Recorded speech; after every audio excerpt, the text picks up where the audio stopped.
네, 안녕하세요, 여러분. 우리 이제 소득세법 계속 공부하고 있습니다. 지난 시간에 소득세법 처음 총론, 개괄, 개요 등을 공부했고, 이제 소득은 어떤 종류가 있는가, 소득세법에서 개인들은 어떤 종류의 소득이 발생하고 있는가 이렇게 쭉 한번 살펴봤어요. 어떤 거 기억나세요? 이자소득, 배당소득, 사업소득, 근로소득, 연금소득, 기타소득, 그리고 또 분류과세하는 퇴직소득하고 양도소득까지 이렇게 우리가 하나씩 이제 순차적으로 알아가 보겠습니다. 자, 이번 시간에는 먼저 금융소득부터 살펴볼 텐데 교재는 339페이지고요. 금융소득은 이자소득하고 배당소득을 합해서 이해하시는 거라고 보시면 됩니다. 이자소득과 배당소득을 모두 합친 걸 금융소득이라고 하는데 왜 얘네는 따로 이렇게 보지 않고 한꺼번에 합쳐가지고 금융소득이라고 하느냐. 이건 바로 이제 이자소득과 배당소득의 계산하는 과세 대상 소득을 계산하는 방법 때문에 그렇거든요. 자, 이제 오늘은 그게 좀 난관이 되지 않을까 이렇게 조심스럽게 생각을 좀 해보면서 본격적으로 시작을 해볼게요. 자, 339페이지입니다. 먼저 우리 소득세법에서는 이런 구조로 계속 공부를 하게 될 거예요. 결국 개인에게 과세되는 소득이 어떤 종류인가를 소득세법상에 열거하고 있는데 이 열거된 소득을 우리가 하나하나 조금 기억을 할 필요가 있다. 그랬었죠. 자, 이자소득이 어떤 것들이 있나요? 그리고 열거되어 있는 이자소득 중에서 비과세 소득은 뭔가요? 이것도 마찬가지 열거되어 있습니다. 그리고 소득금액 계산은 어떻게 하나요? 그리고 이자소득은 어느 시기에 귀속시켜서 과세해야 하나요? 모든 소득이 다 이 구조로 우리가 하나씩 살펴볼 거다. 이렇게 좀 여러분들이 개요를 잡으시면 좋을 것 같아요. 근데 금융소득의 특징 한 가지 여러분 기억나세요? 원래 소득세는 소득 원천설이고 열거주의로 과세를 하고 있지만 이 금융소득만큼은 어떻게 한다 그랬어요? 유형별 포괄주의라 그랬죠. 그렇죠. 그래서 지금 소개하고 있는 이 이자소득의 종류 외에도 이자소득의 성격이 있다. 이런 애들은 전부 다 이자로 과세하겠다. 이렇게 보시면 돼요. 이자 배당자 마찬가지입니다. 자, 339페이지 첫 번째. 이자소득의 범위 보는 거예요. 첫 번째 예금이자가 있습니다. 예금이자를 뭐 제가 설명할 필요는 없을 것 같아요. 여러분 통장 있잖아요. 통장에다가 돈을 그냥 넣어놓으면은 한 3개월에 한 번씩 은행에서 이자를 정기적으로 보내주죠. 그런 거 예금이자 이야기를 하는 거예요. 자, 두 번째 채권 또는 증권의 이자와 할인에 얘는 뭐냐면 회사가 발행하는 회사채라던가 국가가 발행하는 공채는 자금을 조달하고 그 자금에 대해서 이자를 우리한테 채권을 사간 사람한테 이자를 주는 거죠. 그러면은 이 채권이라던가 이런 증권의 이자와 할인액도 당연히 뭐가 되는 거예요? 이자소득이 되는 거예요. 이것도 어려운 거 하나도 아니고요. 자, 세 번째 볼게요. 채권 또는 증권의 환매 조건부 뭐라고 돼 있어요? 매매 차익이라고 돼 있습니다. 매매 차익. 자, 이건 이렇게 한번 생각을 해보세요. 우리 A가 가지고 있던 어떤 채권이 있었어요. 근데 A가 급전이 필요한 거예요. 아, 지금 나 돈이 필요한데. 근데 이 채권 가지고는 당장 돈이 안 되는 거야. 그래가지고 야, 내가 가지고 있는 채권을 네가 좀 사가라. 네가 좀 사가라. 그럼 B가 A는 B에게 채권을 넘겼죠? 그리고 B는 A에게 채권 대금인 100원을 줬어요. 지급했어요. 그럼 A는 이제 급전 100원을 받아갖고 쓴 거지. 근데 대신에 이 채권은 내가 좀 꼭 갖고 있어야 되거든. 그러니까 너 이거 나한테 환매, 다시 되팔아줘. 너 내가 지금은 돈이 급해서 너한테 잠깐 팔지만 이거 언젠가 나한테 꼭 다시 되팔아줘. 그러면 내가 그때 얼마를 준다고? 120원을 줄게. 요런 게 바로 환매 조건부 채권이에요. 채권을 환매 조건부로 판다는 거예요. 그럼 여기서 매매 차익은 뭐예요? 내가 지금 100원으로 팔았었죠? 근데 120원으로 다시 사왔네? 그럼 B 입장에서는 20원에 뭐가 생긴 거예요? 매매 차익이 생긴 거죠. 그러면 B는 이 20원을 뭘로 보겠다? 이자소득으로 봐서 과세하겠다. 이런 겁니다. 어려운 내용 아니었고 두 번째 줄 읽어보시면 그런 내용이에요. 환매수 또는 환매도 하는 것을 조건으로 매매하는 채권, 증권의 매매 차익 이야기합니다. 자, 4번. 요거는 단기 저축성 보험의 보험 차익이에요. 자, 저축성 보험의 보험 차익입니다. 자, 이거 보험은 대체 또 이게 무슨 얘기냐? 여러분 보험이 종류가 두 가지 종류 있는 거 혹시 아세요? 우리가 가입하는 보험들이 보장성 보험이 있고요. 저축성 보험이 있어요. 둘 다 보험 상품은 보험 상품인데 예를 들면 무슨 이제 실비보험이라던가 자동차 보험이 바로 대표적인 보장성 보험이에요. 자, 얘네는 내가 불입을 만약에 100만 원을 했어요. 그러면 이 보험을 해약하면 100만 원보다 훨씬 적은 금액이 환급돼요. 적은 금액이 환급돼요. 환급하면. 100만 원 내면은 기껏해야 한 10만 원 돌려받나 뭐 이래. 왜냐면 보장하는 데 포커스가 있기 때문에. 자, 저축성 보험은 뭐냐면 내가 이제 불입한 게 100만 원이다 그러면 나중에 돌려줄 때 환급금을 한 120 이렇게 돌려주는 거예요. 그런 게 바로 저축성 보험이에요. 그러니까 뭔가 보장을 받는 성격이라기보다는 내가 낸 보험금을 조금 더 많이 돌려받는 개념인 거죠. 그래서 특별히 보장성이 아니라 저축성 보험에 대해서는 불이백과 내가 받는 환급금의 이 차익, 다시 얘기해서 보험 차익에 대해서 뭘로 보겠다? 이자 수익으로 보겠다. 이자 소득으로 보겠다. 그렇게 보는 겁니다. 자, 단기 저축성 보험의 보험 차익 볼게요. 읽어볼게요. 자, 계약 기간 동안 납부한 보험료보다 더 많은 보험을 돌려받는다. 만기가 되면. 그런데 다만 만기가 10년 이상인 경우 등 법 소종 요건을 갖춘 경우에는 과세하지 않는다. 이렇게 돼 있어요. 저축성 보험 중에서도 단기 저축성 보험만 이자 소득으로 봅니다. 장기간, 다시 얘기해서 10년 이상 가입한 장기 보험에 대해서는 저축성 보험 차익을 과세하지 않겠다 이런 거예요. 왜냐하면 보험을 들었으면 어쨌든 이게 좀 장기간 저축을 하고 있으면 나중에 뭐 노후 자금으로 쓸 수도 있고 자금 유용하게 쓸 수도 있죠. 그래서 그럴 때는 이자 수익으로 과세하지 않겠다. 그렇게 보는 겁니다. 자, 얘까지 같이 기억해 주시고요. 5번째, 비영업대금의 이익이 있어요. 비영업대금의 이익 있습니다. 자, 요것도 우리가 좀 한번 생각해 볼 일입니다. 이제 제가 좀 급전이 필요해가지고 아빠한테 돈을 좀 빌렸어요. 제가 이제 개인이야. 둘 다. 아빠도 개인, 나도 개인이죠. 그래서 제가 누군가에게, 어떤 다른 사람에게, A에게 돈을 이렇게 빌렸어요. 100원을 빌렸어요. 내가 금전을 빌려오면 나는 A한테 뭐를 줘야 돼요? 당연히 이자를 지급해야 돼요. 이건 당연한 얘기죠. A 입장에서는 뭐가 발생할까? 나는 A에게 이자를 지급하고 A는 뭐가 발생하냐면 이자 수익이 발생해요. 그쵸? 이자 수익이 당연히 발생하죠. 그럼 A는 이 이자를 받은 걸 이자 소득 금액으로 당연히 과세되는 건 맞는데 얘는 원래 돈을 빌려주는 일을 하는 애가 아니야. 다시 얘기해서 영업 목적으로 자금을 빌려주는 그런 애가 아니라 비영업, 그냥 어쩌다가 야, 나 돈 좀 빌려줘 이래가지고 그냥 여윳돈이 있어서 그냥 빌려준 것 뿐이에요. 그러다가 어쩌다가 그냥 이자 수익이 생긴 것 뿐입니다. 이해되시죠? 이런 걸 우리가 비영업대금의 이익이라 그래요. 그리고 당연히 비영업대금의 이익은 이자 수익으로 과세가 되는 겁니다.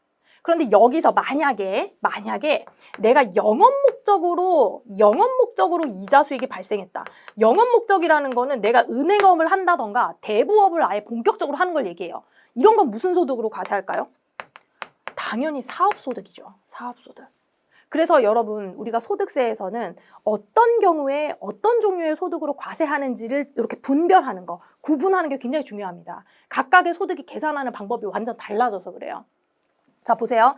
영업 목적이 아닌 똑같은 이자 수익이지만 영업 목적이 아닌 이자 수익은 뭐다? 이자 수익이다. 그런데 영업 목적인 경우에는 얘는 대부업으로 보기 때문에 금융업 같이 보기 때문에 사업소득으로 과세해야 된다. 그렇게 보는 겁니다. 자, 이런 식의 이야기들을 계속 할 거예요. 재밌겠죠? 자, 340페이지 넘어갑니다. 직장공제회 초과 반환금이 있어요. 6번째는 뭐냐면 직장공제회 초과 반환금. 얘도 뭔가 더 많이 받은 것 같은데 느낌상 이름이 그런 느낌 들지 않아요? 요건 뭐냐면 우리가 군인이라던가 공무원이라던가 뭐 선생님이라던가 이런 사람들은 우리는 국민연금에 가입을 하지만 이런 분들은 별도로 어떤 이런 직장 공제회에다가 불입하는 금액들이 있어요. 그래서 자기들끼리 뭔가 경조사도 챙기고 노후에 연금도 받아가고 뭐 그런 게 있거든요. 그러면 여기에다가 내가 매월 월급 받을 때마다 50만 원을 계속 넣은 거예요. 계속 넣다가 나중에 퇴직할 때쯤 내가 이걸 반환을 받는단 말이에요. 그럼 이걸 넣은 거는 뭐야? 전부 다 전부 모아갖고 필요한 사람들 필요할 때 빌려주기도 하고 뭐 각자 복지도 하고 이러다가 내가 불입한 돈보다 훨씬 더 많은 돈을 돌려받기 위해서 불입을 하는 거죠. 그렇죠? 그러면 그렇게 직장 공제회를 통해서 나중에 돌려받은 금액이 더 컸다. 그걸 우리가 초과 반환금이라고 하는데 얘는 이자 성격하고 동일하게 취급합니다. 그래서 이자 소득으로 과세를 한다. 자, 340페이지 맨 위에 보세요. 직장 공제 초과 반환금이란 동일 직장이나 동일 직종에 종사하는 사람들끼리 이렇게 공제회를 만드는데 거기에서 반환을 받았을 때 내가 원래 납부했던 원금보다 더 많이 받은 거 그런 거 다 이자 성격이잖아요. 그래서 요런 애들이 기본적으로 이자다, 여러분. 아시겠죠? 요런 애들 기본적으로 이자고 그 밑에 있는 내용은 이자 소득을 발생시키는 거래, 파생 상품 결합된 경우 어쩌고 나와 있는데 요거는 유형별 포괄주의로서 유사한 이자 소득들을 몽땅 다 과세하겠다라는 관점으로 그냥 보시면 됩니다. 되셨죠? 자, 비과세 이자 소득 갈게요. 이자 소득의 범위는 지금 말씀드린 애들이고요. 비과세 이자 소득은 열거되어 있는데 특별히 비과세 이자 소득은 어떤 그 조세특례 제한법상 금융 상품을 국가에서 만들어줘요. 야, 너네 이런 그러니까 대상을 설정하는 거야. 예를 들면 야, 군인들 그 월급 모아가지고 하는 거에는 이자 그거 과세하지 말자. 농어민들이 그 가입하는 그런 은행 예금에 대해서는 그 과세하지 말자. 그리고 청년들이 막 이렇게 목돈 만들기 위해서 가입하는 이런 통장 예금에 대해서는 이자 소득 과세하지 말자. 이런 식으로. 그런 식의 상품들을 만들어 놓은 걸 이야기합니다. 동그라미 1번. 자, 공익 신탁의 이익은 공익 목적으로 재산을 신탁했을 때 거기서 벌어들이는 이자 수익에 대해서는 과세 안 하겠다 그거고. 동그라미 2번. 농어가 목돈 마련 저축. 동그라미 3번. 개인 종합자산 관리 계좌. 동그라미 4번. 청년 도약 계좌. 뭐 이런 식으로 그냥 상품을 만드는 거예요. 그러니까 여러분들 이제 은행에 예금 이런 거 막 만들러 가면 요새는 전부 다 뭐 전부 이제 비대면으로 하긴 하지만 막상 은행에 가보면은 앞에 막 이런 팜플렛 같은 거 리플렛 이런 거 되게 많아요. 보면 이런 건 무슨 청년 우대 뭐 적금입니다. 어쩌고 이러면서 안내장 같은 거 막 보여주거든요. 그러면은 이제 은행 직원분들이 권합니다. 근데 비과세 이자 소득이나 배당 소득에 해당하는 금융상품은 사실은 가입하면 좋아요. 자, 왜 그러냐면 우리가 원천징수 이야기를 이제 계속 할 텐데 자, 원천징수 이야기를 이제 앞으로 계속 하게 될 건데 소득세에서는 이자 소득은 지급하는 사람이 반드시 원천징수를 하게 돼 있어요. 예를 들면 은행이 있죠. 자, 은행이 나에게 이자 소득을 100만 원 지급한다 해볼게요. 나한테 이자를 100만 원 준다. 은행이 나에게 이자를 100만 원 준다. 그러면 은행이 A에게 100만 원을 줄 때 100만 원을 전체 다 주는 게 아니라 여기에서요 14만 원은 빼고 줘요. 이게 몇 프로냐면 14%야. 14%의 소득세는 빼고 줍니다. 되게 많이 떼죠? 그런 다음에 은행은 요런 걸 뭐라 그랬어요? 원천징수라고 그랬어요. 소득을 지급하면서 원천징수 세율만큼 차감한 이 세금을 은행은 나 대신에 여기 원천징수 세금으로 세무서에 납부하는 거예요. 원천징수를 해서 세금으로 세무서에 납부하는 겁니다. 이런 절차를 거치기 때문에 만약에 비과세 이자 소득에 있는 상품을 가입한다는 얘기는 요거 세금을 안 뗀다는 얘기야. 되게 큰 거예요, 여러분. 이거 14%는 되게 큰 거야. 그렇죠? 그러니까 비과세 이자 소득은 그런 측면이 있다 보시면 되고요. 자, 이자 소득 금액 계산 갑니다. 총수익 금액으로 하고요. 필요 경비는 인정된다 안 된다? 안 된다. 필요 경비 인정 안 된다. 배당 소득도 마찬가지였어요. 그래서 총 이자 총수입 금액 자체가 이자 소득 금액이에요. 그냥 필요 경비 차감을 안 하니까. 자, 이자 소득의 수입 시기 봅니다. 이자 소득의 수입 시기는 기본적으로 현금주의 관점으로 생각을 하시면 돼요. 현금주의라는 거는 이자를 지급한 때, 다시 얘기해서 나랑 이제 계약되어서 주기로 한 때 이자를 준 거, 그러니까 약정일에 지급한 거, 실제 이자를 지급한 날, 그게 전부 다 이자 수익의 귀속 시기라고 보시면 됩니다. 자, 얘네들을 전부 다 귀속 시기로 하나씩 찾아볼 거예요. 종류별로, 이자 소득 종류별로 귀속 시기를 한번 볼 거예요. 그러니까 이제 대원칙은 현금주의다, 지급일이다, 요렇게 보시고, 요거 사실 우리 법인세법 할 때 여러분, 법인세 귀속 시기 우리 공부할 때 이자 수익하고 배당 수익에 대해서 법인세법상 인식을 다르게 했었잖아요. 기억나세요? 회계상은 발생주의지만 법인세법에서 이자 수익은 발생주의를 인정을 안 했었죠. 그래서 그 이자 수익 귀속 시기를 소득세법상 준용을 한다 그러면서 제가 이 페이지를 연결을 해드렸어요. 그래서 법인세법은 얘네들을 준용해요. 준용합니다. 자, 그럼 이제 본격적으로 어떤 건지 한번 볼게요. 먼저 예금이자의 귀속 시기. 몇 년도의 예금이자로 볼 거냐. 자, 양괄호 3번 보세요. 보통 예금, 정기 예금, 적금, 부금, 이자 이런 애들 있죠. 동그라미 1번. 실제로 이자를 지급받는 날. 얘네 전부 다 지급일이에요. 자, 밑에 보면은 뭐 통장 해약했을 때 해약일, 전입했을 때 전입일, 연장했을 때 연장일, 만료했을 때 만료일 다 돼 있죠. 다 지급일이란 얘기야. 됐죠? 두 번째. 채권, 증권, 이자와 할인액. 얘는요. 양괄호 2번 얘기하는 겁니다. 양괄호 2번에 보면은 채권은 두 가지 종류가 있는데 기명 채권과 무기명 채권이 있어요. 자, 무기명 채권이라는 거는 주인이 누군지 알 수 없는 거야. 익명이란 얘기거든요. 하지만 이 사람한테 이자가 지급이 되기는 돼요. 이랬을 때, 자, 기명인 경우에는 내가 이 사람하고 언제 주겠다 하고 약속을 할 수 있잖아요. 그래서 기명 채권의 이자 지급일은 약정에 따른 지급일이에요. 내가 주기로 한 때가 돼야지. 약정에 따른 지급일이 되는 거고, 무기명인 경우에는 약정을 이 사람하고 할 수가 없잖아요. 그러니까 그냥 얘는 그냥 지급일이 되는 거예요. 지급일. 채권 회사에서 나한테 그냥 이자를 줬어? 그러면 그 받은 날, 그때가 되는 거예요. 자, 환매 조건부 매매 차익 봅니다. 환매 조건부 매매 차익은 양괄호 5번에 있죠? 얘도 어떻게 돼요? 약정에 따라서 환매수 또는 환매도한 때를 얘기하는 거예요. 얘도 약정에 따른 지급일을 얘기하는 거예요. 약정에 따라서 이제 되돌려 받고 판 때, 그때 얘기하는 거죠. 다음. 저축성 보험의 보험 차익. 저축성 보험의 보험 차익이 양괄호 6번에 있죠. 요거는 보험금이나 환급글에 마찬가지 얘도 뭐예요? 지급일이에요.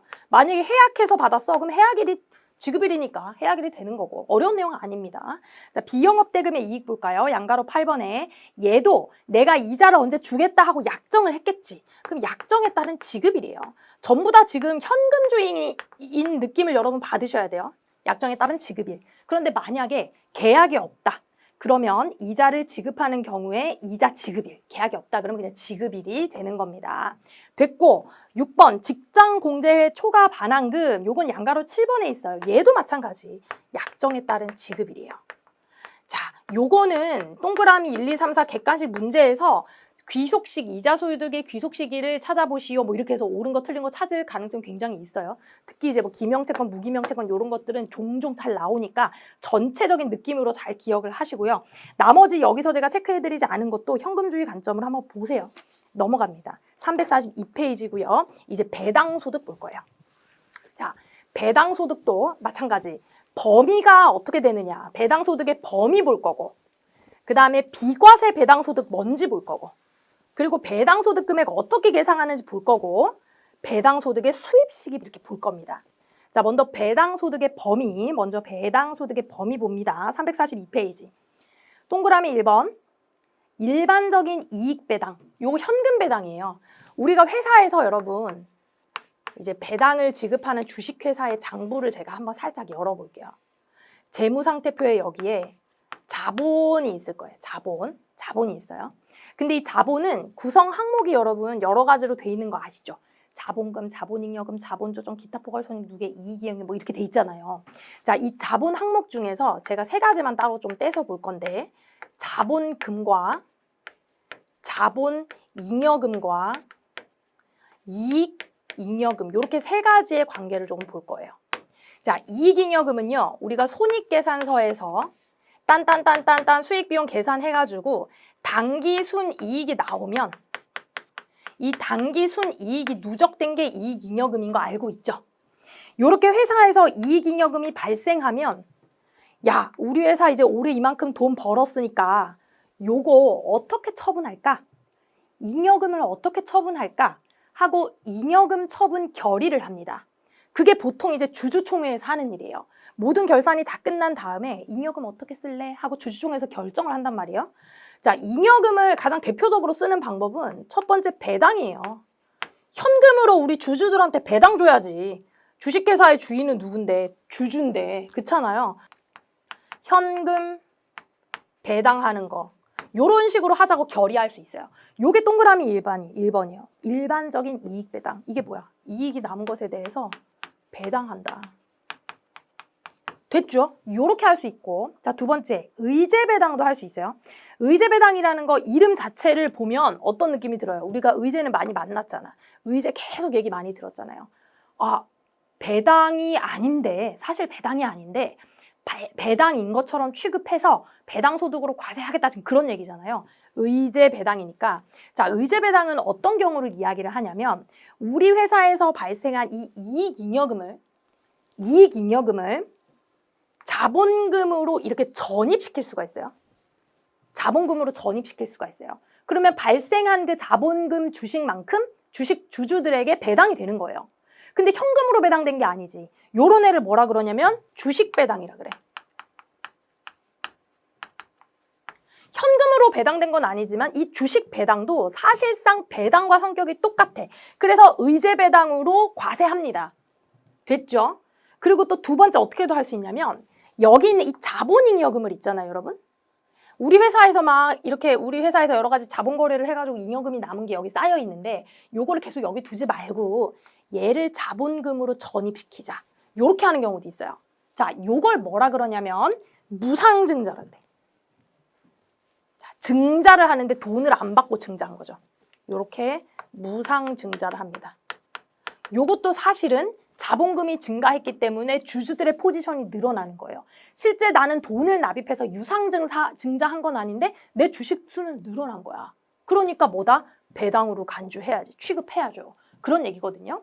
자, 교재의 342페이지에 아래쪽에 보면 양가로 의제배당 있죠. 양가로 2번 의제배당. 의제배당의 동그라미 1번 보면 잉여금의 자본 전입으로 무상주를 받은 경우 돼 있습니다.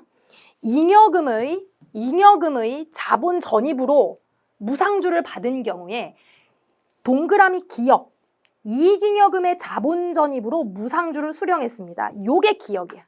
동그라미 기역, 요거. 맞죠? 그런 경우에 뭘로 본다? 의제배당으로 당연히 과세한다. 다음 동그라미 니은, 자본잉여금의 자본 전입으로 무상주를 수령하는 건 요거야. 요거. 자본잉여금의 자본 전입. 됐죠? 얘가 기역을 설명한 거고 얘가 니은을 설명한 거예요. 자, 볼게요. 근데 얘는 조건이 있어요. 주식 발행 초과금 등 법에 규정된 것을 제외. 자본잉여금을 자본으로 전입하면 얘도 의제배당으로 보거든요.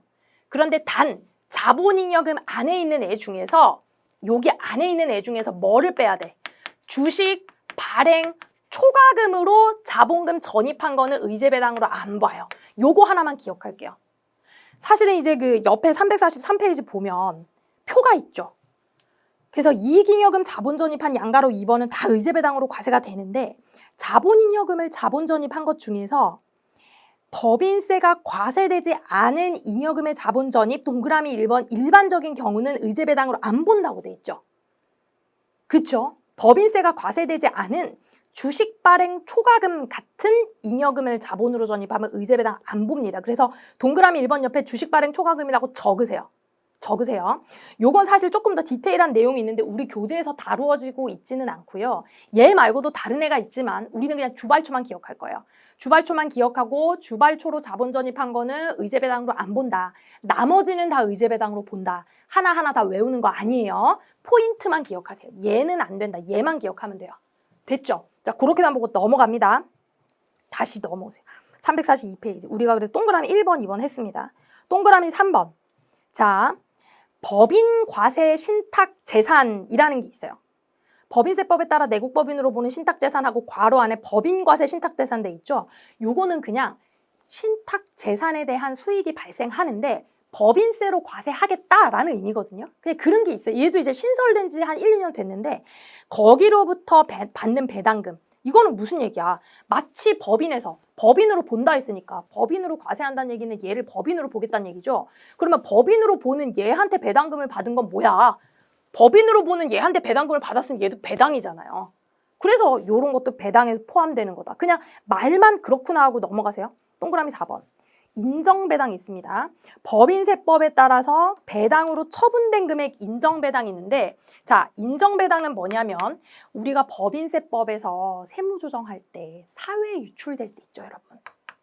회사에서 사회 유출되는 경우에 소득의 귀속자를 찾는다 이렇게 했던 거 기억나세요? 그래서 소득의 귀속자에 따라서 어떻게 나눴어요? 배당 처분도 하고 상여 처분도 하고 또 기타 소득 처분도 하고 기타 사회유출 처분도 했었잖아요. 얘는 그러니까 손금 불산입 해가지고 각각의 귀속자에 따라서 소득 처분을 했던 거죠.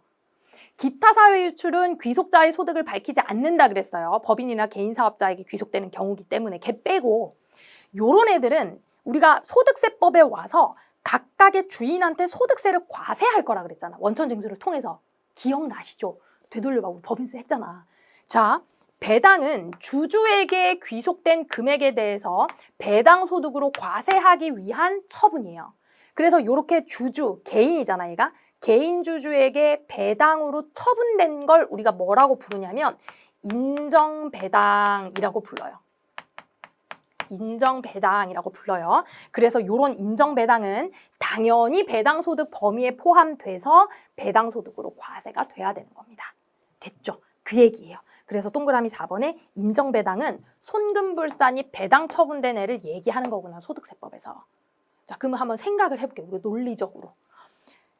우리 임직원에게 상여로 소득 처분된 거, 손금불산입 상여해가지고 대표자나 임직원에게 상여로 소득 처분된 거, 얘는 소득세법에서 뭐라 부를 거냐면 인정 상여 처분되었다. 이렇게 해서 뭘로 과세가 돼요?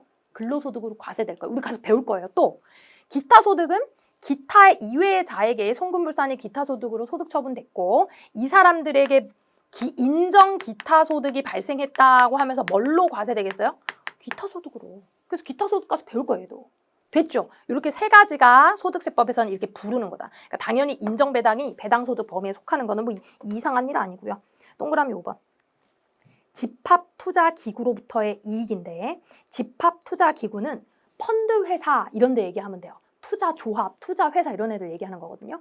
거기서 발생한, 내가 투자해가지고 발생한 이익을 분배하는 거거든. 그러면 투자해서 발생한 이익을 분배하는 것도 배당의 일종으로 본다. 이렇게 해서 들어가는 거고. 자, 동그라미 6번, 뭐 동그라미 8번 이런 거는 그냥 유형별 포괄주의 개념으로 보세요. 무슨 뭐 파생 증권, 무슨 파생 상품 이런 것도 전부 다 어쨌든 배당 성격이면 다 본다. 됐죠? 동그라미 7번 보세요.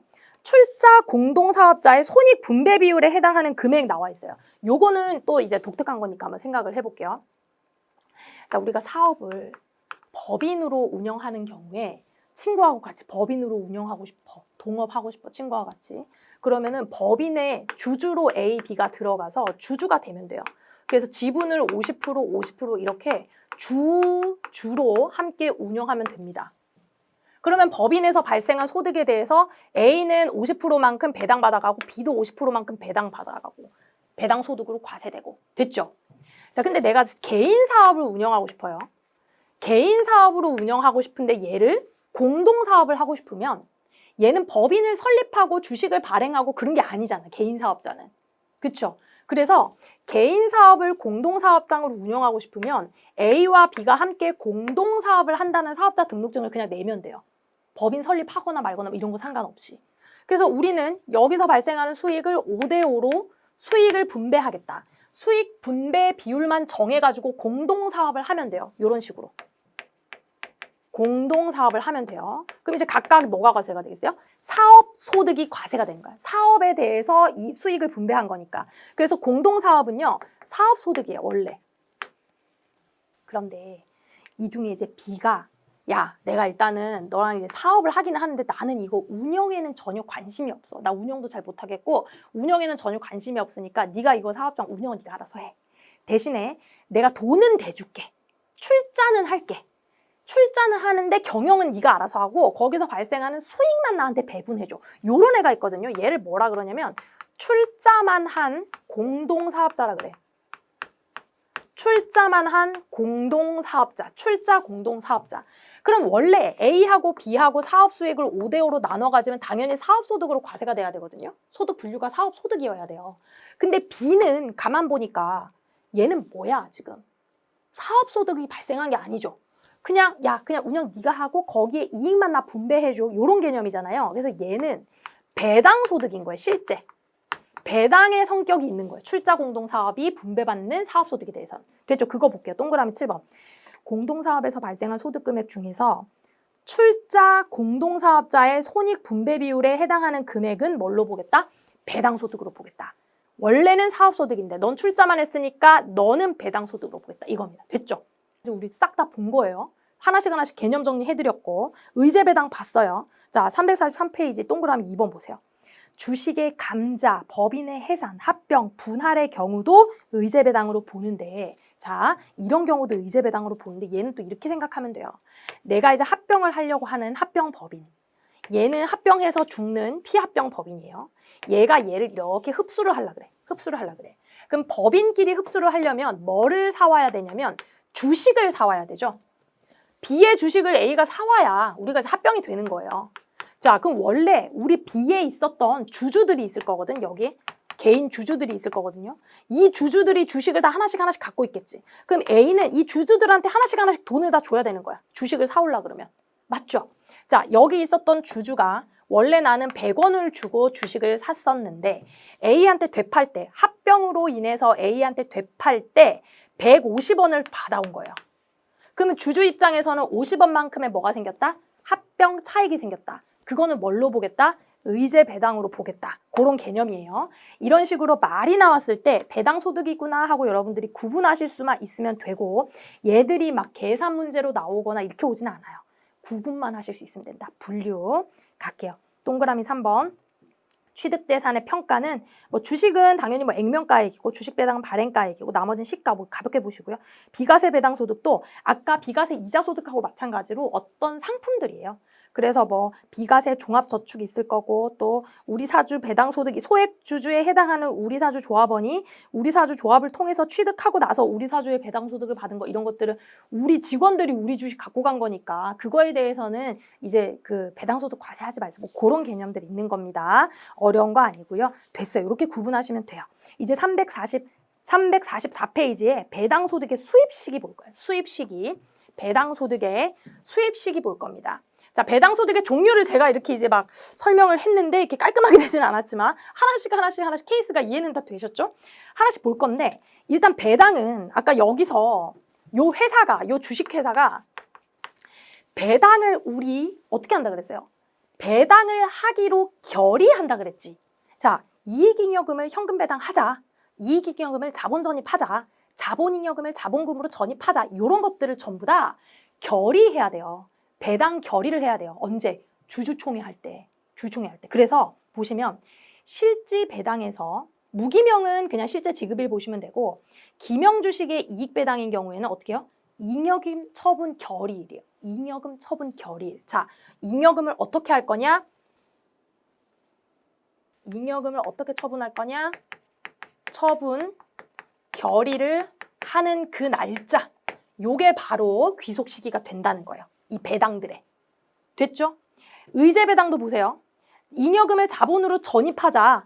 자본잉여금을 자본으로 전입하다 그러면 전입을 하기로 결정한 날짜야. 자본금 전입하기로 결정한 날. 자본금 전입하기로 결정한 날. 그러니까 다 뭔가 결정한 날들이잖아. 결정한 날들. 또 인정배당은 어때요? 자, 인정배당 얘는 우리가 언제 알게 되냐면 법인세 신고할 때 알게 되잖아. 회사가 12월 31일까지 사업을 다 마치고 결산을 마치고 법인세 신고하려고 세무조정을 하다 보면 얘가 나오잖아요. 맞아요? 그래야 나오지 그전에는 알지를 못하잖아. 그쵸? 그래서 인정배당은 언제 수입 시기로 보냐? 결산 확정일.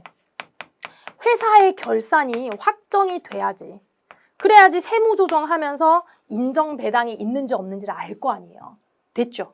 근데 이제 용어는 다 다르지만 사실은 요런 애들이 날짜가 사실상은 다 동일해, 현실적으로는.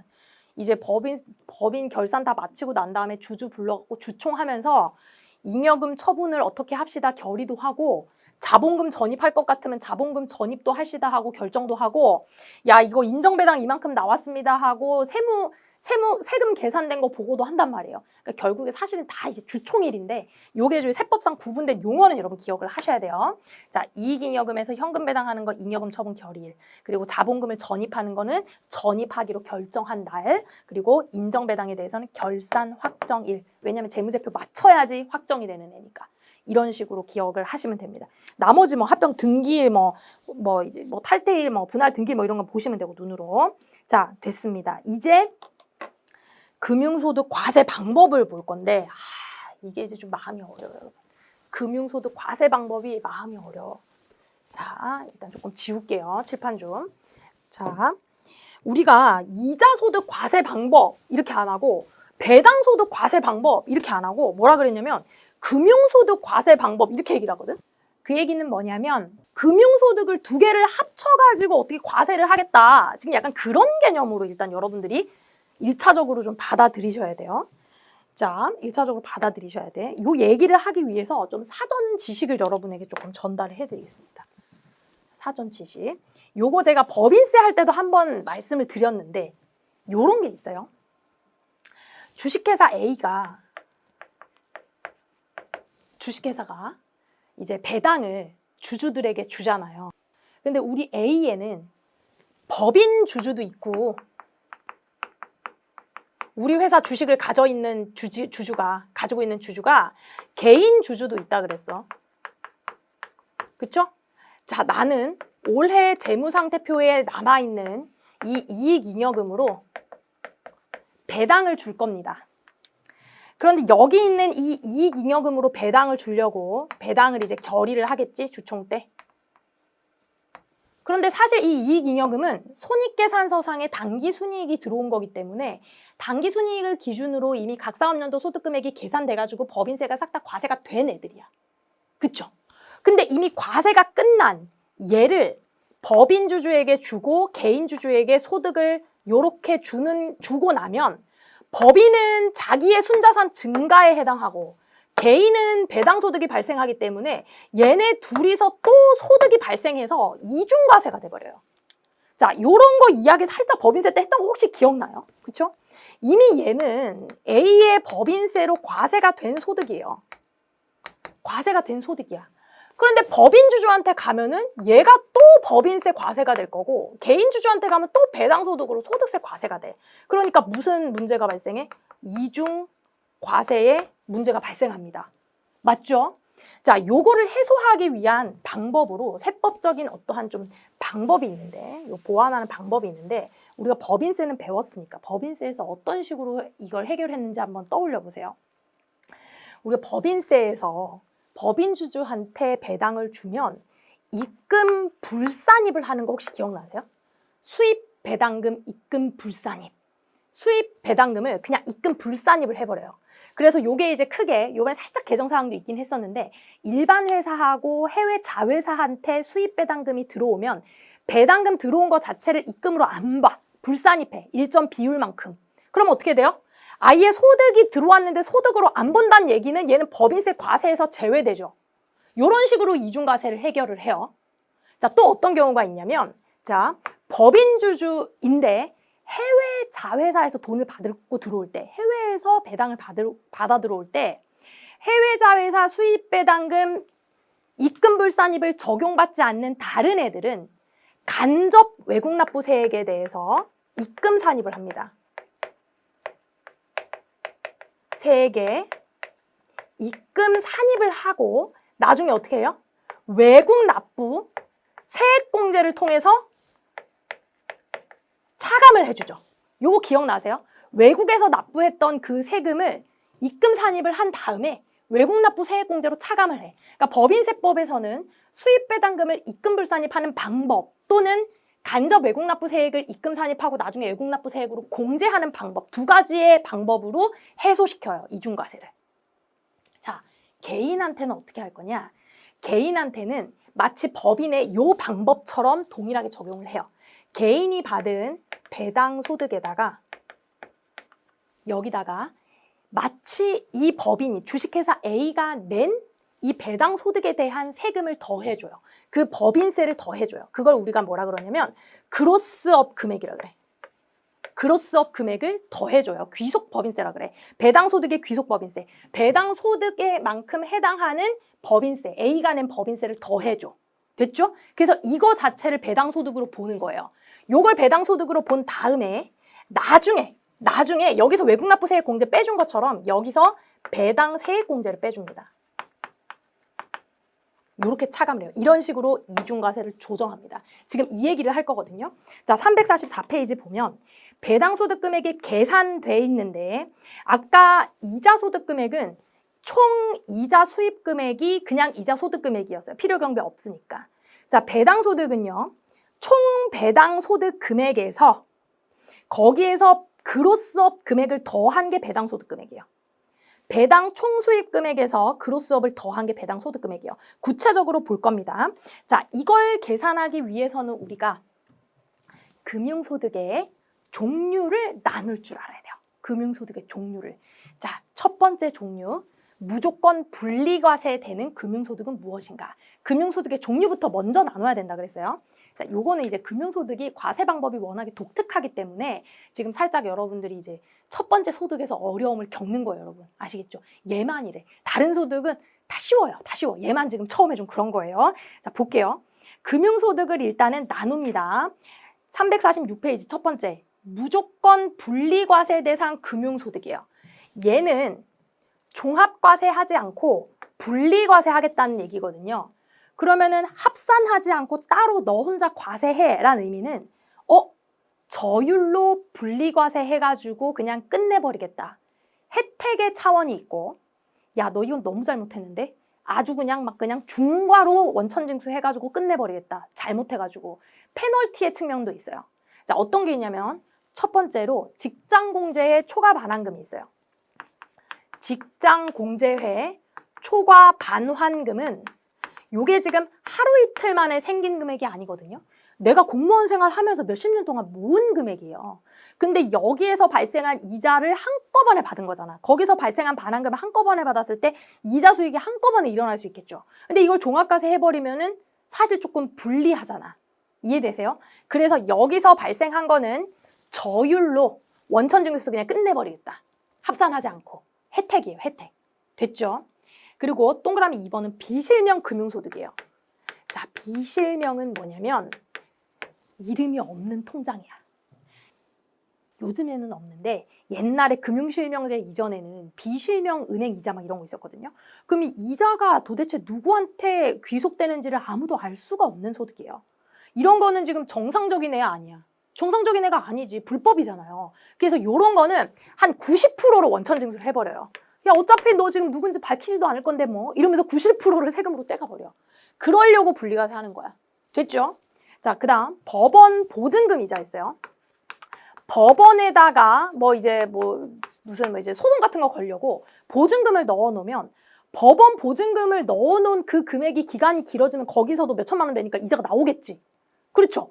그러면 그 이자를 도대체 누구 이자로 봐갖고 종합과세를 할 거야, 그거를. 당최 누구 건지 알 수도 없는데. 그래서 그런 애들은 전부 다 뭘로 하겠다? 분리과세 할 거라고. 그러니까 얘는 어떻게 찾을 수가 없는 거야, 주인을. 그 다음, 네 번째. 법인으로 보는 단체 외의 단체입니다. 다시 보면 법인으로 보는 단체 외의 단체가 지금 법인이란 얘기야, 개인이란 얘기야? 이거 개인이란 얘기죠. 다시 얘기해서 일거주자로 보는 단체지. 임의단체. 일거주자로 보는 단체가 단체 통장을 만들었어요. 그냥 자기네들 단체 이름으로. 응? 무슨 뭐 동창회나 향후회나 뭐 무슨 동아리가 됐건 간에 자기들끼리 동아리 이름으로 단체 통장을 만든 거예요. 그러면 그게 지금 소속된 애가 몇 명인데 누군지 어떻게 알고 그 이자 누가 갖고 간지 어떻게 알고 종합과세 시킬 거야. 그죠? 그래서 그냥 일거주자로 봐서 얘는 그냥 분리과세 끝내는 겁니다. 됐죠? 분리과세는 요거 4개예요. 무조건 분리과세. 무조건 분리과세. 그 다음 무조건 종합과세로 볼 거예요. 어렵지 않죠? 자, 무조건 종합과세는 뭐냐면 얘는 무조건 다른 소득하고 합쳐야 돼. 다른 근로나 사업이나 연금이나 뭐가 있으면 무조건 다른 소득하고 합쳐가지고 종합과세 시키는 이자 배당 소득을 이야기해요. 자, 요거는 요런 개념으로 한번 생각을 해보세요. 우리가 원래 이자나 배당을 지급할 때 원천징수가 반드시 일어난다 그랬죠. 근데 원천징수가 무슨 사유에서인지 모르는데 일어나지 않은 소득들이 있어요. 대표적인 게 이제 국외 금융소득입니다. 국외 금융소득 같은 경우에는 해외에서 내돈 원천징수해서 우리나라 갖다 내줄 게 아니잖아. 그쵸? 그래서 요런 애들은 우리나라에 원천징수를 당했을 가능성이 없는 거야, 그동안. 자, 우리나라에 원천징수를 당했을 가능성이 없다는 얘기는 소득이 노출되지 않을 가능성이 높다는 얘기예요. 소득이 노출되지 않을 가능성이 높아서 요런 거는 무조건 종합과세 해. 이렇게 하는 거예요.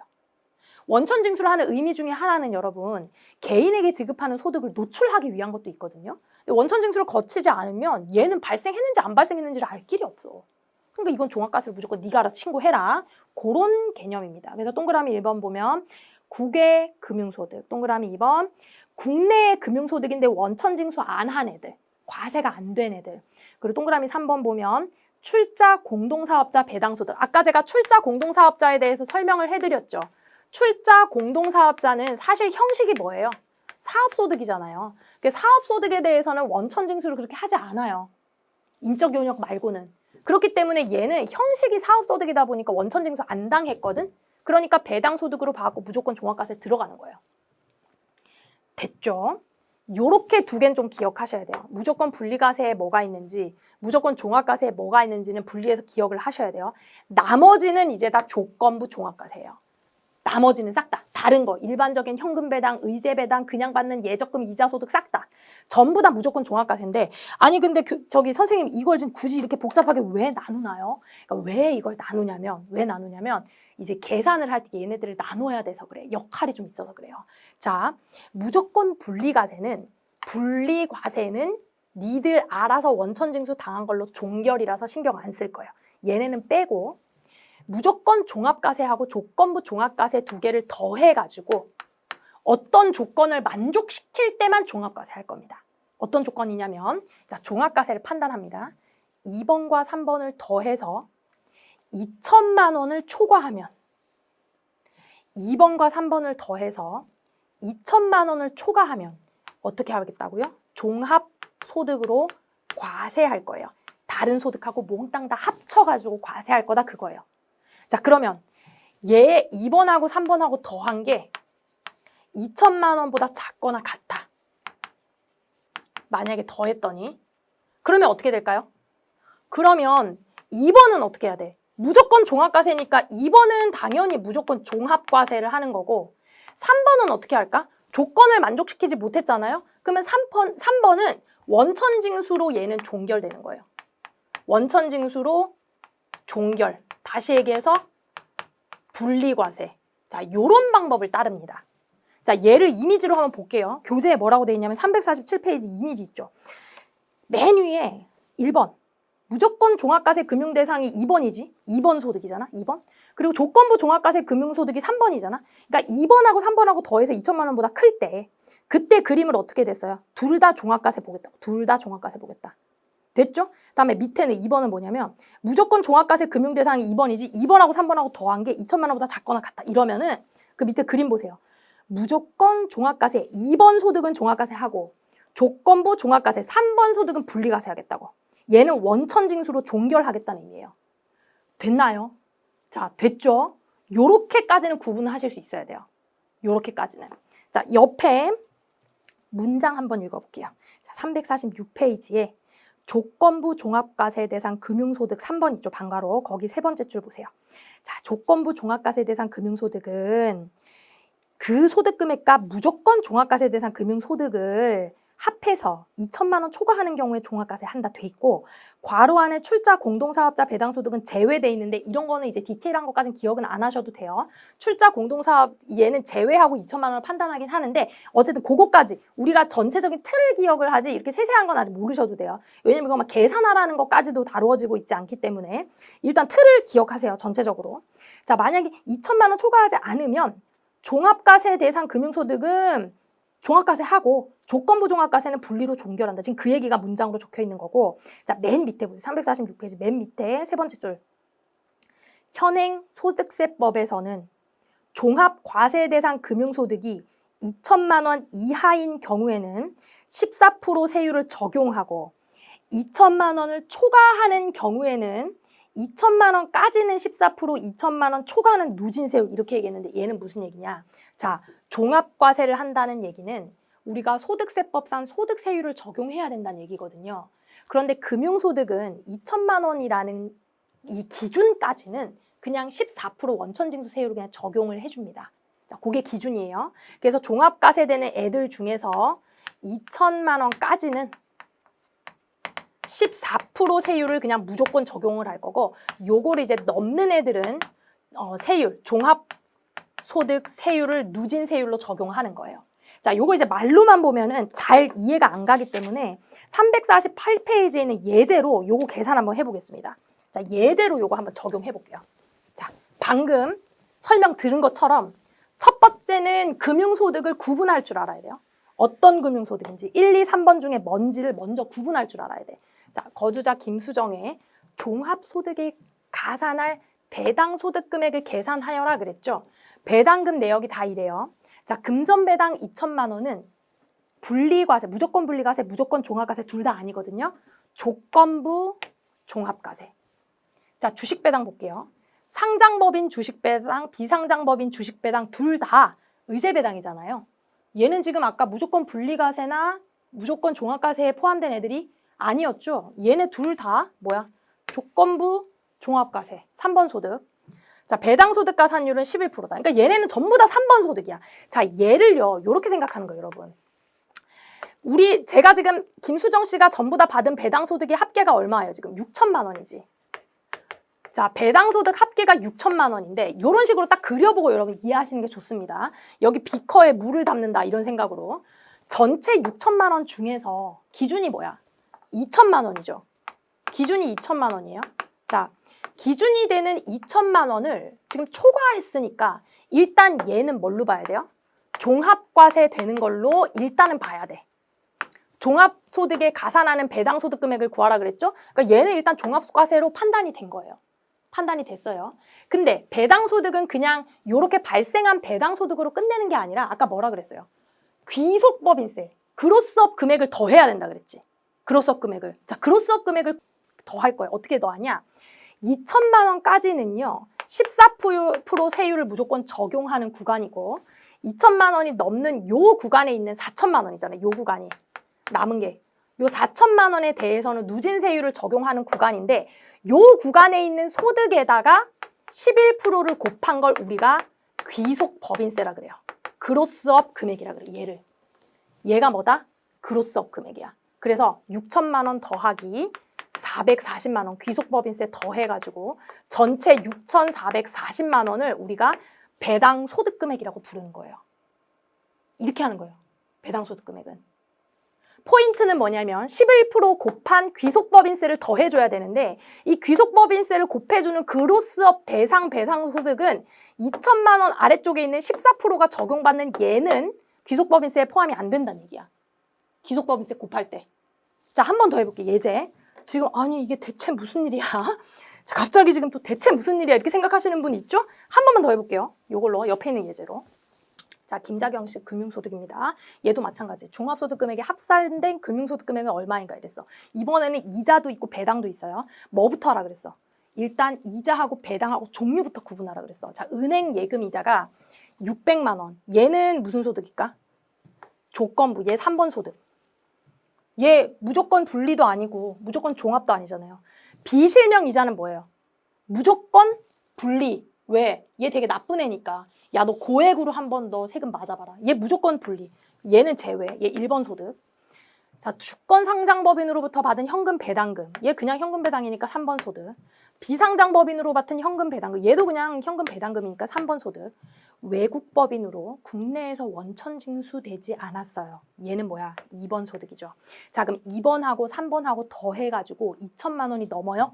넘네. 그럼 종합과세가 되네. 되네. 그러면 자, 종합과세 되는 금융소득 한번 또 계산해 볼게요. 전체가 지금 일단 얼마야? 얼마 이게? 2,600이에요? 2,600만 원이 일단 전체 금융소득이 2,600만 원이에요. 전체 금융소득 2,600만 원. 근데 여기에 밑에서부터 차근차근 쌓아야 돼요. 자, 우리가 기준점이 지금 2천만 원이잖아. 2천만 원 넘는가? 여기 기준점이 2천만 원이거든요. 요 2천만 원을 넘는 애만 귀속법인세 곱해야 되잖아. 그쵸? 2천만 원이 넘는 애만 귀속법인세를 곱해야 되는데 그 애가 뭔지를 볼 때, 밑에서부터 쌓는데 어떤 순서로 쌓냐면 일단은 이자를 쌓아요. 이자 600이 먼저 밑에 가라앉고 이자, 은행예금 이자 600. 그 다음에는 원천징수되지 않은 외국법인, 외국에서 받은 거 그 다음 쌓아. 500. 그 다음 쌓아요. 그러고 나면 나머지는 싹 다 뭐예요? 일반 배당이지. 일반 배당 1,500만 원. 자, 그러면 우리는 지금 이 일반 배당금 1,500만 원에 대해서 발생했다고 싹 다 귀속법인세 11%를 곱하는 게 아니라 자, 여기가 기준점인 2천만 원을 넘어가는 2천만 원을 넘어가는 이 600만 원에 대해서만 어떻게 하겠다고? 11% 귀속법인세를 구하겠다는 얘기입니다. 66만 원. 그래서 여기 더하면 2,600만 원에 더하기 66만 원. 요렇게 하면 2,666만 원 요렇게 되는 거예요. 종합소득 합산되는 금융소득 금액이 이렇게 되는 거예요. 자, 여기서 이제 이 순서가 중요한 이유는 뭐냐면 만약에 이자 소득이 2천만 원 넘을 때까지 있고 2천만 원 넘은 것 중에서 한 300만 원만 배당이다. 그러면 사실은 300만 원에 11%로 곱해야 돼서 그래요. 그래서 얘를 이제 쌓는 순서대로 해서 2천만 원 넘는 게 몽땅 다 배당 소득이면 2천만 원 넘는 것에 대한 배당 소득이 11%로 곱하고 이자 소득이 너무 커가지고 2천만 원이 넘치고 그리고 위에 조금 남은 게 배당 소득이다 그러면 그 차이 나는 것만큼만 11%를 곱해야 돼서 그래. 자, 일단 그렇게 보시고 넘어가 볼게요. 347페이지에 글을 다시 볼게요. 자, 347페이지 양괄호 4번에 금융소득에 대한 원천징수 세율 적용 순서 있죠? 그러니까 원천징수 세율 14%를 적용하는 순서인데 이거를 컵 채우는 순서라고 보세요. 이렇게 비커에 채우는 순서라고 생각하시면 돼요. 14%를 적용하는 애들의 순서입니다. 동그라미 1번은 이자소득 먼저 쌓고 그 다음에 국내에서 과세되지 않은 거 예를 들면 외국법인으로부터 받은 배당 먼저 쌓고 그 다음에 나머지를 위에다가 쌓는 거예요. 그렇게 해서 2천만 원 초과하는 배당 소득에 대해서는 뭘 하겠다? 귀속법인세를 곱해서 더해서 소득금액 계산하겠다. 금융소득금액 계산하겠다. 이렇게 보는 겁니다. 자, 사실 요거 지금 조금 어려운 개념이에요. 우리가 금융소득 과세 방법은요. 사실 이게 계산하는 방법이 굉장히 다양하게 적용이 돼서 요건 굉장히 간단한 예제거든요. 우리가 핵심적으로 알아야 될 거는 금융소득을 1번 소득, 2번 소득, 3번 소득으로 구분하는 것까지는 여러분 확실히 아셔야 돼요. 근데 얘를 이제 귀속법인세까지 곱해서 계산하는 거는 한 번에는 안 되실 거예요. 그래서 복습을 하시면서 여러분들이 차차 조금 개념을 익히셨으면 좋겠어요. 근데 분류해가지고 동그라미 1, 2, 3, 4 고르세요. 이런 거는 되게 자주 출제가 되거든요. 쉽게 나올 수 있어요. 그러니까 그거는 반드시 찾으시고 계산하는 거는 복습을 조금 후순위로 미루면서 천천히 연습하면서 공부를 해보셨으면 좋겠다. 우리 예제에 있는 문제 수준으로 그렇게 좀 보시면 좋겠습니다. 자, 이제 연습 문제 좀 볼게요. 자, 이제 연습 문제 좀 보겠습니다. 금융소득에 대한 연습 문제고요. 1번부터 갑니다. 1번. 다음 중 금융소득에 대한 총수입 금액의 수입 시기로 가장 올바르지 않은 것은 물어봤죠. 일단 금융소득은 현금주의 기준으로 여러분들 생각하시면 된다 그랬어요. 그래서 약정에 의해서 지급한 날짜라거나 아니면 확실히 지급한 날짜라던가 이런 거 찾으시면 돼요. 무기명일 때는 어떻게? 지급일이지. 그 지급을 받은 날. 그렇죠? 보통예금, 정기예금 전부 다 실제 지급받은 날이에요. 저축성보험 보험차익 지급받은 날이에요. 그러니까 보험금, 환급금 지급받은 날. 법인세법상 소득 처분에 의한 인정배당 이거 뭐예요? 손금, 불산이 배당 처분된 거 얘기하는 거죠. 요 인정배당은 어떻게 해야 된다 그랬어요? 결산이 확정돼야 된다 그랬지. 잉여금 처분 결의일은 배당에서 현금 배당 결의하거나 그렇죠. 그런 게 이제 잉여금 처분 결의일이고 인정배당에 대해서는 우리가 용어를 정확하게 기억하라 그랬어요. 결산 확정일이에요. 결산 확정일. 그리고 자본금을 전입하는 거. 잉여금 자본 전입하는 거. 자본 전입 결의일. 됐죠? 이자 소득에 관한 설명으로 가장 올바르지 않은 거. 자금 대여를 영업으로 해. 그럼 이거 뭘로 봐요? 사업소득 봐야지. 1번부터 잘못되네. 이런 문장 이제 보면 여러분 눈에 들어오셔야 되고 보험 기간이 10년 미만인 단기 저축성 보험은 이자소득 과세된다. 맞죠? 이자소득을 발생시키는 거래 행위 파생 상품은 전부 이자소득으로 과세된다. 이거 이자소득과 관련된 유형별 포괄주의 그런 개념으로 보시면 되죠. 동일 직장, 동일 직종 이거 뭐야? 직장 공제회죠. 여기서 반환금 중에서 원금을 초과하는 건 이자소득으로 본다. 맞고요. 1번이 잘못됐습니다. 3번. 자, 소득세법상 과세되는 배당소득은 이익배당 과세해야죠. 그리고 인정배당 과세해야죠. 의제배당 과세해야죠. 다음 4번. 쉽죠? 다음 자료를 참고해서 거주자 김자경 씨의 종합소득 과세되는 배당 소득 금액을 계산하면 배당 소득 금액을 계산하란 얘기는 배당 수입 금액에 더하기 그로스업까지 찾으란 얘기예요. 귀속법인세 그로스업 금액까지 찾으란 얘기. 아시겠죠? 그게 배당 소득 금액이니까. 총 배당 수입에 그로스업 더한 거. 요게 배당 소득 금액이니까. 자, 해볼게요. 금융소득의 내용은 다음과 같습니다. 주권 상장 일단은 구분 1, 2, 3번 구분. 주권상장법인으로부터 받은 금전배당, 요거 3번 소득. 비상장법인으로 받은 주식배당, 요거 3번 소득, 의제배당이죠. 그다음에 공익신탁의 이익, 이건 어떻게 본다고 그랬어요? 비과세라 그랬죠. 이건 과세가 아예 안 되는 거잖아. 공익신탁의 이익은. 그다음 A법인의 주식 발행 초과금으로 자본 전입을 했어. 우리가 이익잉여금을 자본 전입하는 것도 의제배당으로 보고 자본잉여금을 자본금으로 전입하는 것도 의제배당으로 보는데 자본잉여금 중에서 주식 발행 초과금만 떼고 의제배당으로 본다 그랬죠. 얘는 의제배당이다 아니다. 그래서 얘는 제외돼요. 의제배당으로 안 봐. 요거까지도 디테일하게 얘 하나만 우리 기억하자 그랬지. 얘 하나만 좀. 얘만 좀 기억하면 돼요. 배당소득 가산율은 11%이다. 그래서 두 개 더 했더니 전체 배당소득 금액은 6천만 원이에요. 전체는 6천만 원인데 우리가 기준이 되는 2천만 원까지가 여기까지가 14% 적용되는 배당소득 세율이에요. 14% 적용되는 배당소득 2천만 원까지고 그리고 얘를 초과하는 금액이 얼마예요? 4천만 원. 요 4천만 원이 귀속법인세 계산 대상 소득 금액이지. 얼마다? 440만 원이네. 그러면 6천만 원 더하기 440만 원 얼마예요? 6,440만 원. 두 개 더한 게 배당소득 금액이니까. 아시겠죠? 요렇게 찾으실 수 있으시면 돼요. 요 정도는 여러분 푸실 수 있으면 돼요.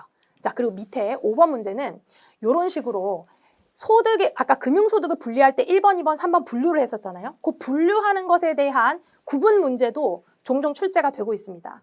소득세법상 무조건 분리과세 대상이 되는 애를 찾으라 그랬잖아요. 우리 한번 생각해 봅시다. 아까 무조건 분리과세 되는 애들은 혜택을 주거나 아니면 페널티 주거나 아니면 어쩔 수 없는 애들이라 그랬잖아요. 혜택 주는 거는 직장공제의 초과 반환금에 대해서는 분리과세 좀 해줘야지. 갑자기 너무 큰 금액이니까. 다음에 비실명 이자에 대해서는 어떻게 해야 돼요? 페널티 90%로 원천징수 때리려고 분리과세 하는 거예요. 그리고 법원 보증금 이자라던가 단체 통장에 대한 이자는 이거 뭐 누구한테 귀속시키기가 애매하잖아요. 그래서 분리과세로 종결하는 거예요. 해당하는 거 뭐야? 됐죠? 6번. 자, 그 정도 우리 기억하시면 되고 6번. 다음 자료를 참고해서 거주자 김자경 씨의 종합소득 되는 배당소득 금액을 계산하면 이랬어요. 요거 말고도 총급여액 4,500만 원이 있다. 요건 이제 뭐 그냥 단서로 하나 나온 거고. 봅시다. 9분. 주권상장법인으로부터의 금전배당 3번 소득. 주식배당 3번 소득. 다음에 재형저축 배당소득인데 요게 이제 재형저축이 사실은 기간이 좀 지났어요. 과거에 재형저축이라는 비과세 소득이 있었어요. 비과세 이자소득, 비과세 배당소득이 있었는데 요게 기간이 지났는데 문제에선 요거 이제 조금 바꾸면 좋겠지. 뭐 청년저축이라던가 종합 개인자산관리라던가 하면 좋겠는데 일단은 요건 비과세로 봅니다. 자, A법인의 주식발행 초과금을 자본전입으로 수령한 무상조. 아까 이거 봤잖아. 주식발행 초과금을 자본전입한 거는 의제배당으로 본다 안 본다? 안 본다 했잖아. 똑같은 문제가 나와버렸네 이거. 하하, 이렇게 지금 여러분들이 의도치 않게 연습을 2번 하게 생겼네.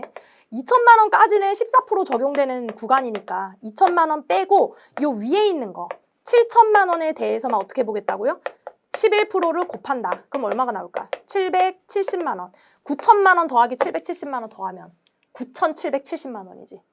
잘할 수 있겠죠? 이거 아까랑 지금 똑같은 문제 숫자만 다르고. 다음 7번. 금융소득 과세 방법에 관한 설명으로 올바르지 않은 거. 이런 문장을 여러분들이 보고 이해를 하실 수 있어야 돼요. 자, 올바르지 않은 거 찾아보겠습니다. 1번.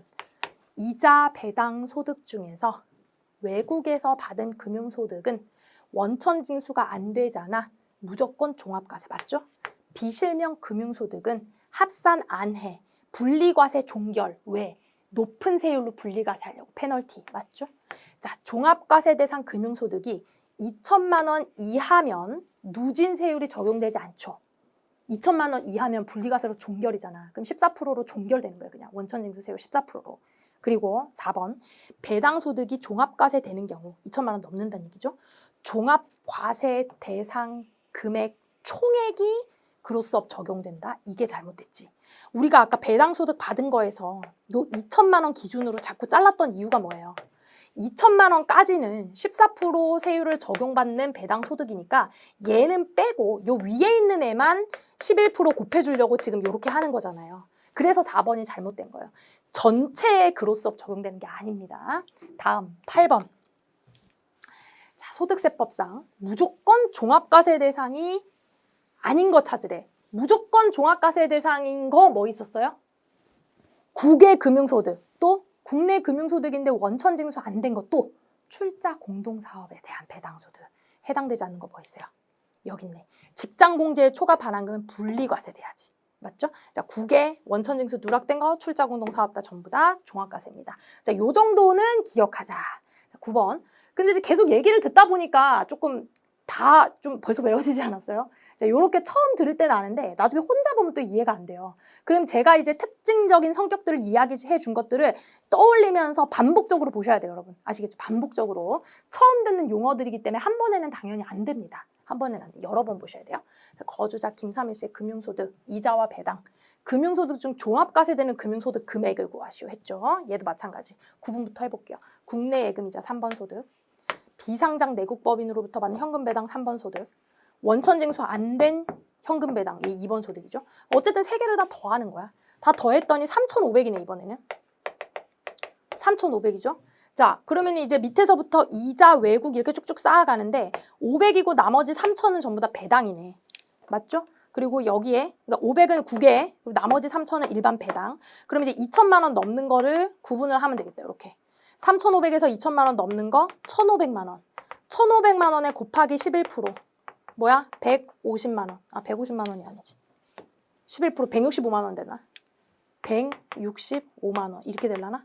그러면 3,500만 원에 요게 총 금융소득이니까 여기에 더하기 귀속법인세 165만 원 이렇게 더한 게 되겠네요.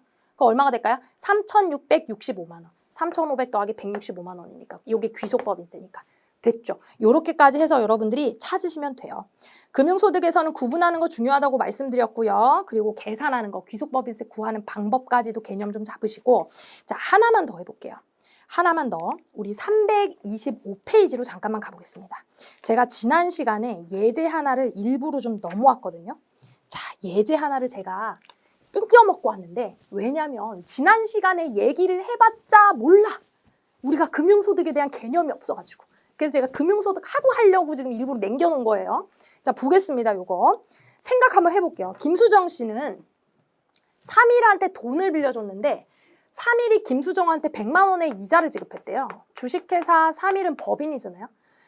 김수정은 개인이고 뭐 관계는 모르겠어. 어쨌든 얘가 얘한테 돈을 금전을 대여했어.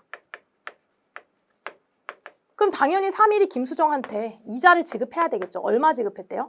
100만 원의 이자를 지급했습니다. 자, 3일 입장하고 김수정 입장하고 둘 다 살펴볼 거예요. 자, 3일 입장에서는 이자를 지급하면서 원천징수를 해야 돼요. 14%.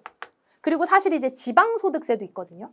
얘는 소득세고 지방소득세는 여기에 10%니까 1.4%예요. 그래서 사실 합하면 15.4%만큼 원천징수해요. 100만 원이면 15만 4천 원이겠죠. 그만큼 원천징수를 해서 세무서에 납부를 하는데 언제까지 하냐면 지급을 언제 했어요? 얘가 8월 3일 날 지급했죠. 요걸 지금 8월 3일 날 지급했어요. 그러면 지급한 다음 달 10일까지 원천징수하고 납부해야 돼요. 9월 10일까지 원천징수를 신고도 하고 납부도 이렇게 같이 해야 돼요. 3일은 이렇게만 하면 돼요. 자, 김수정 입장에서 만약에 김수정 입장에서 근데 여기서 원천징수 세율이 25%로 가정했구나. 자, 왜 이건 25%냐면 이것도 같이 조금 설명을 추가적으로 할게요. 자, 원천징수 세율이 25%라 그랬죠? 25%. 그러면은 지방소득세는 2.5가 돼요. 10%니까. 그러면 27.5% 원천징수 납부하면 되는데 요게 지금 무슨 이자냐면 비영업대금의 이익이라 그래. 비영업대금의 이익이죠. 지금 이자 종류 중에서 3일이 지금 은행이 아니잖아. 은행이 아니고 일반적으로 대여받은 이런 금전, 비영업에 대해서 이자 수익을 주는 거니까 비영업대금의 이익에 대한 이자 수익이에요. 비영업대금의 이익의 원천징수 세율은 25%예요. 일반적인 이자 소득은 14%인데 그래서 25%로 한 겁니다. 됐고, 자, 그럼 김수정 입장에서 첫 번째, 만약에 이 100만 원이 종합과세 대상이다. 종합과세 대상이다. 2천만 원이 넘어가지고 종합과세 대상이겠지. 다른 이자까지 다 포함했더니 김수정 입장에서 종합과세 대상이었겠지. 그 얘기예요. 자, 그럼 이자 총 수입금액 100만 원에 대해서 종합소득세에 합산하고 소득금액에 합산하고 그리고 25만 원 납부한 거 있죠? 25만 원 납부한 거에 대해서 얘는 기납부, 미리 납부한 세액으로 차감을 하는 겁니다. 소득세 미리 납부한 거니까. 원천징수를 통해서. 됐죠? 자, 만약에 이제 분리과세다. 분리과세에 해당한다 그러면 어떻게 하면 돼요? 종합소득 합산할 필요 없어. 없어요. 필요 없죠. 그냥 원천징수 한 걸로 다 끝나요. 끝나. 종결. 아무것도 안 해도 돼요. 냅두면 돼요.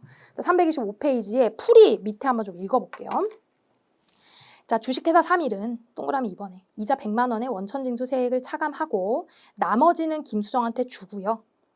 원천징수 세액 25만 원은 3일에 관할 세무서에 9월 10일까지 합니다. 다음 달 10일까지라서. 여기는 이제 지방소득세는 감안 안 했고 25%만 적용을 한 거죠. 자, 김수정 씨의 세무처리 볼게요. 만약에 종합과세다. 그러면 실제 수령은 75만 원이지만 나한테 합산해야 되는 건 100만 원이야. 왜냐하면 발생한 총 수입 금액, 총 이자 금액은 100만 원이니까. 그쵸? 그리고 25만 원은 그냥 세금으로 납부했을 따름이에요. 그래서 얘는 어떻게 한다? 기납부 세액으로 공제합니다. 그리고 내년 5월 달 종합소득세 신고 때 신고하면 돼요. 다음, 이자소득이 만약에 분리과세다. 그럼 얘는 그냥 납세 의무 이걸로 종결. 기납부 세액 공제 권고가 필요 없어. 그냥 종결. 끝. 됐죠? 자, 요렇게 해서 예제까지 정리를 했습니다. 3일 입장에서 또 개인의 이자소득 입장에서 여러분들이 구분해서 잘 한번 생각을 해보시면 되겠어요. 소득세 첫 번째 소득 했는데 그래도 괜찮죠? 할만하죠, 여러분? 복습을 꼭 하셔야 돼요. 왜냐하면 세세하게 기억해야 될 것들이 소득세에서 많기 때문에 복습하시고 다음 시간에 만나 뵙겠습니다. 고생하셨습니다.